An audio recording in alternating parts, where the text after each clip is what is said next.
All right, here we are.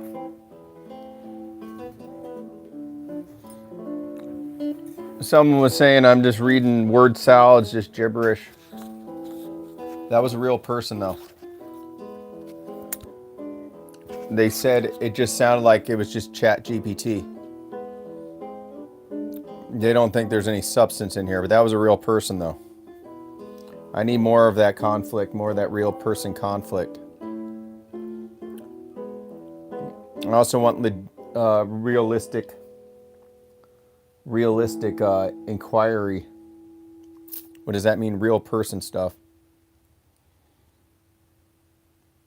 I read something, you think about it, and then you type something in the comment section. We see where we can go with that. This is an improvisational channel.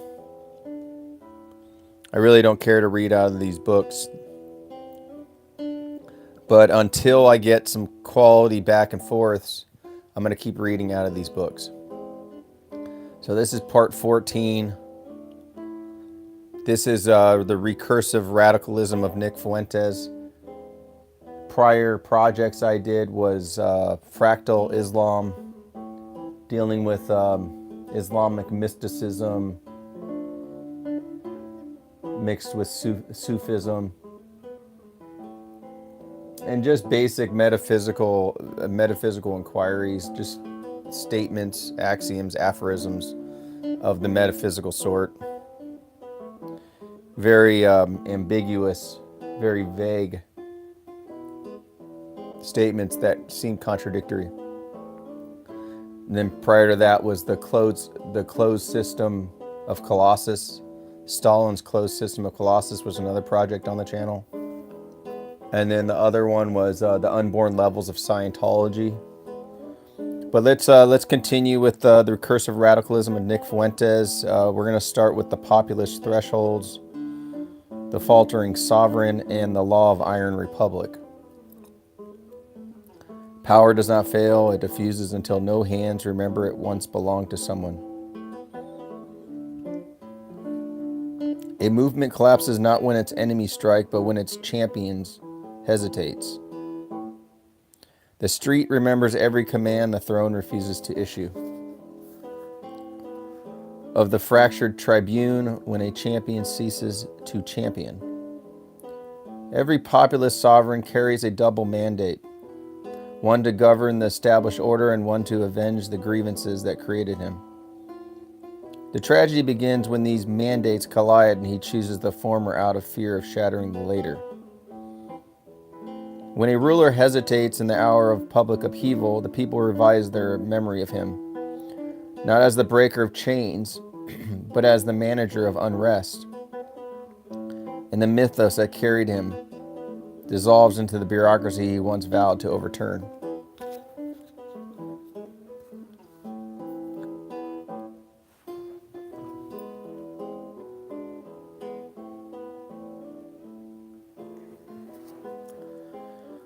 A populist power decays not through opposition, but through omission, the refusal to intervene where intervention was promised, the retreat from thresholds once declared sacred.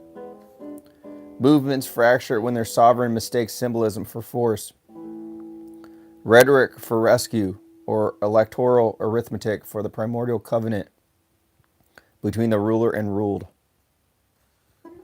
Thus the people inherit the paradox. They elevate a figure to interrupt the system, only to witness him absorbed by the system's own inertia. The Summer of Fire and the Absent Watchman.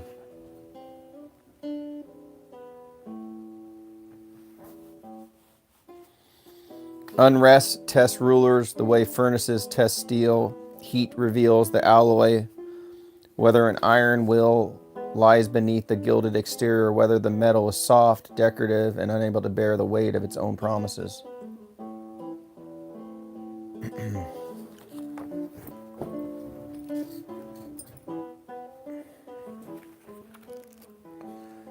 When cities burn and thrones remain still, the populace learns a terrible lesson. The flames are easier to ignite than responses, and that sovereignty can evaporate even while its symbols remain intact. A sovereign who calculates advantages during civic upheaval forgets that chaos is not a chess piece, but a contagion. Once unleashed, its vectors do not obey electoral arithmetic. The refusal to deploy force at the moment of disorder is remembered longer than a speech delivered afterwards. Absence becomes a mythic act, a negative commandment etched into the collective memory. Thus, every riot writes a new constitution, one where the people discover the limits of sovereigns' willingness to shield them and begin to imagine leaders made not of hesitation but of iron.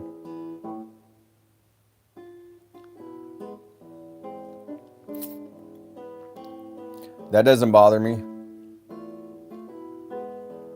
Can you imagine if you admit I'm extremely heterosexual? All I think about is pussy all day. That would be amazing, wouldn't it? I don't take my underwear off if I see my penis. It makes me sick. All I can look at is vagina. Am I a Christian? Do I know you? No, I don't think so. The law and order paradox. A ruler may speak the language of order while presiding over disorder, for rhetoric is a garment that can be worn regardless of the condition of streets beneath it. Law and order is not restored through declaration, but through visible thresholds, moments when authority manifests as presence rather than commentary. When crime flourishes under self-proclaimed guardian of order, the people conclude not that order is impossible, but that guardian fears the mantle he claims to wear. Authority unexercised becomes indistinguishable from impotence. Thus, a single year of unchecked chaos can overshadow a decade of legislative success. In mythic governance, order is not a policy but an aura, something that emanates only when the sovereign is willing to be feared on behalf of the people. I was raised Catholic. That's the beginning and end of it. How much allegiance much one pray to a stranger? When they ask you, what is your religion? I always think of how much allegiance must I pray to a stranger? How much must I confess to a stranger? Who do you belong to? Structure strain in the limits of team loyalty. A movement that treats its political tribe as destiny rather than strategy blinds itself to stagnation. Loyalty becomes a substitute for evaluation, and criticism becomes heresy. The question, what has the party done, is a ritual forbidden in many precincts, for it reveals the uncomfortable truth that structures often persist by convincing their members that alternatives are unthinkable. A party may accumulate victories while hemorrhaging purpose, mistaking procedural wins for existential progress, and thereby drifting deeper into irrelevance despite nominal success. When a decade of dominance fails to deliver transformation, the faithful begin to suspect that their leaders have mastered performance, but not power. Thus arises the heretical inquiry, whether the party is a vassal of change or a reservoir into which change is poured and neutralized. If you guys are new to this channel, I am Abe Zucca. You can check out my art at zuccagallery.com. I am an artist and writer in downtown Phoenix. Google the name Abe Zucca. Yes, this channel is small,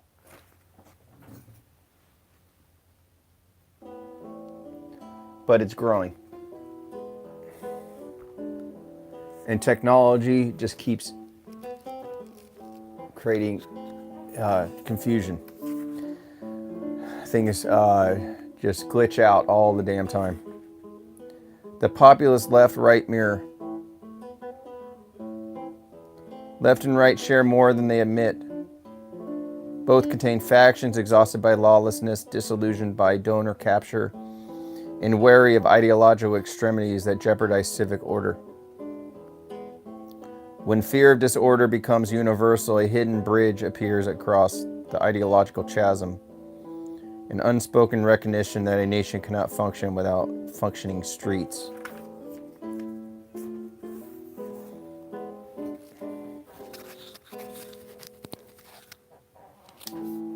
Every far left fatigue with chaos mirrors a far right fatigue with stagnation. In this asymmetry, one glimpses the embryonic outline of potential realignment. Yet cooperation is hindered by the specter of betrayal. Each side fears that compromise erodes identity, that agreement is a trap through which the other smuggles its absolutes. Thus, the mirror reflects possibilities while retaining fractures. The outline of coalition never quite born, yet never fully impossible. Populist prescriptions and misalignments. Populist prescriptions rest upon a foundational tension. The people demand deliverance, while the apparatus demands continuity, and the leader oscillates between these gravitational poles. Transformative leadership requires choosing rupture over routine, yet most sovereigns lose their nerve at precisely the moment rupture becomes viable. Citizens are thus left with half measures, gestures grand in language but timid in implementation, creating an agony of expectations perpetually deferred. Misalignment grows when the sovereign's logic becomes bureaucratic. While the base's logic remains eschatological, one seeks policy, the other seeks redemption. A movement survives this misalignment only by discovering new leaders who inhabit the hunger of the base rather than merely speaking to it. The populist threshold, the faltering sovereign, and the law of iron republic. That's the end of that.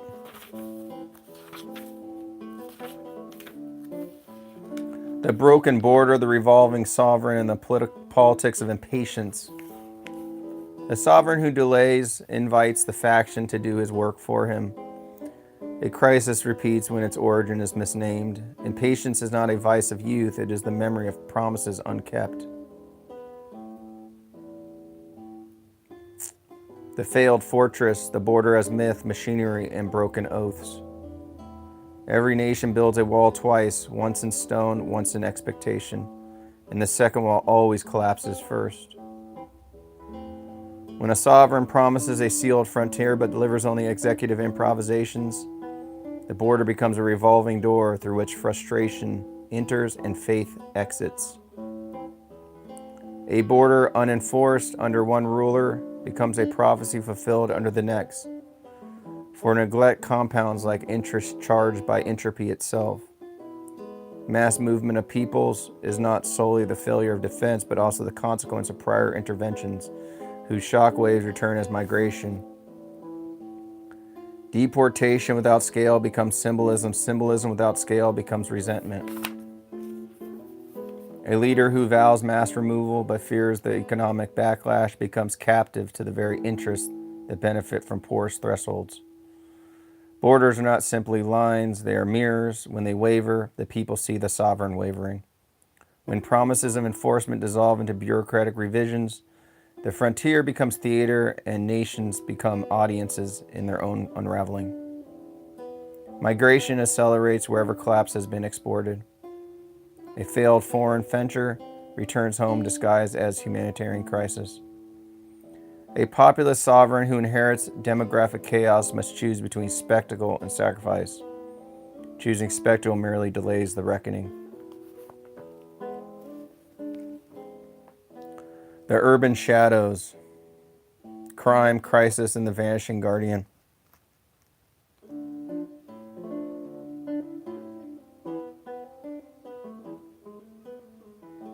Cities do not fall in a day. Cities do not fall in a day, they dissolve in increments, each tied to a moment when authority blinked. When violent acts occur under a sovereign's watch, the public tallies them, not in isolated tragedies, but in accumulative verdicts. Crime metastasizes when ideology outvotes enforcement, turning compassion into policy and policy into permissiveness. A judge who releases a violent offender 14 times is not simply negligent, but enacting an alternate metaphysics in which justice is ritual absolution. Law and order rhetoric without force becomes a lullaby sung over sirens. A nation cannot outsource safety to mayors and prosecutors who treat punishment as historical apology. When sovereign restraint is interpreted as weakness, the street adopts its own governance. Decline is not witnessed, it is survived, one unprosecuted crime at a time. Every wave of disorder tests whether the sovereign rules the city or the city rules him. A government that cannot protect the innocent forfeits its mandate to define the good. The donor state and the fractional sovereign. When power is held, purchased, and pre-negotiated. No leader governs alone. Every sovereign stands atop a pyramid built not of loyalty but of leverage. Donor influence is not corruption, it is architecture. To remove it is to remove the scaffolding that holds the party upright. When a leader fears displeasing donors more than disappointing voters, sovereignty becomes mortgage. Interest groups shape policy not by force but by inertia. What they want becomes the default. What the public wants becomes the negotiation. The tragedy of populism is that its champion is often financed by its enemies. A sovereign who threatens entrenched capital must choose between isolation and metamorphosis. Most choose metamorphosis.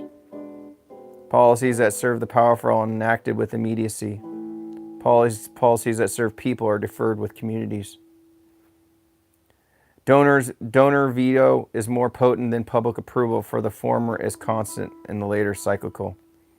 The sovereign who cannot restrain his financial patrons rules only in name.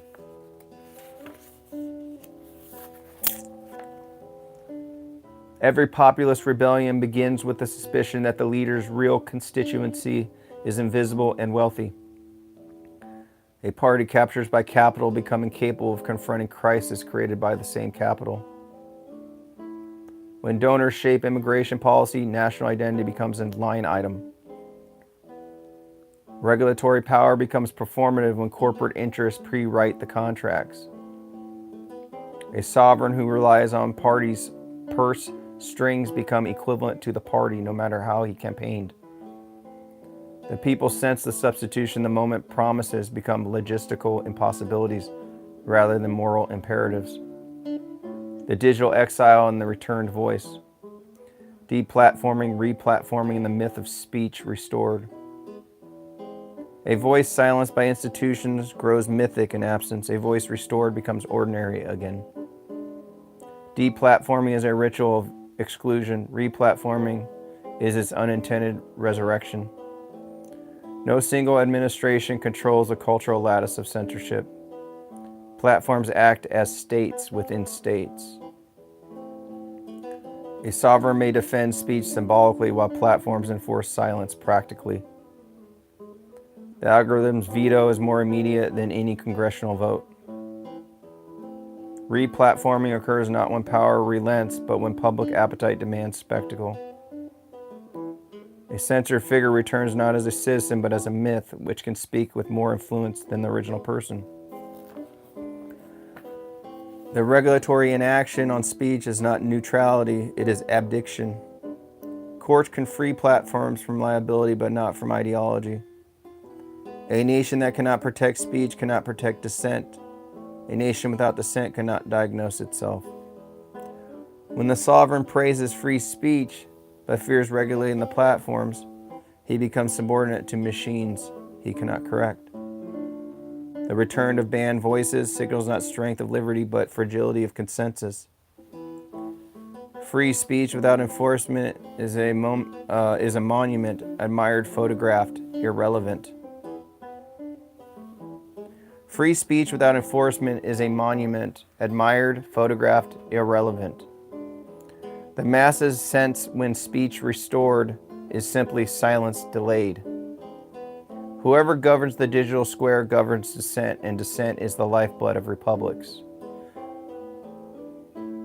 So let's end on that. Whoever governs the digital square governs dissent, and dissent is the lifeblood of republics. That is the end of part 14. So far, only one person confronted me. They said my reading sucks. I stutter over words, I guess, but I'm working on it. He thinks it's a sign of fraudulence if I stutter over words. Anyways, like and subscribe. I'm Abe Zucca. I'll see you guys later.